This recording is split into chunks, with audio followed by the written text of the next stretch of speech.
অহা 13 আৰু 14 জুলাইত ভিয়েটনামত অনুষ্ঠিত হ'ব international arm wrestling championship, Hanoi open championship.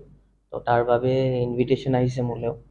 তো তাত যাবলৈ প্ৰস্তুতি ভালে চলাইছিলোঁ আৰু আশা কৰোঁ ৰেজাল্টটো ভাল হ'ব বুলি।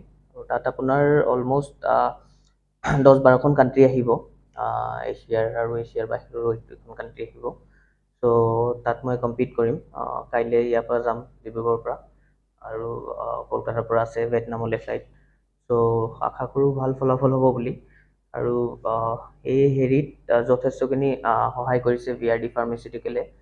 তেওঁলোকে এটা স্পৰ্টছক, এটা প্লেয়াৰক যে আগুৱাই লৈ গৈছে, তো সেইটো কাৰণে তেওঁলোকক মই ধন্যবাদ দিব বিচাৰিছোঁ। চ' সেয়ে ধন্যবাদ। যিহেতু দেশৰ হৈ আপুনি প্ৰতিনিধিত্ব কৰিব আৰু ইণ্টাৰনেশ্যনেল লেভেলত যথেষ্ট কম্পিটিশ্যন পাব, আপোনাৰ প্ৰিপেৰেশ্যন কেনেধৰণৰ চলিছে? প্ৰিপেৰেশ্যন ৰিচেণ্টলি আমাৰ লাষ্ট মান্থত নেশ্যনেল চেম্পিয়নশ্বিপ হৈ গ'ল। তাত মই গ'ল্ড মাৰিছিলোঁ, ডাবল গ'ল্ড। তাৰপিছত মই কোৱালিফাই হৈছোঁ এছিয়া আৰু ৱৰ্ল্ড চেম্পিয়নশ্বিপক ইণ্ডিয়াক ৰিপ্ৰেজেণ্ট কৰিবলৈ।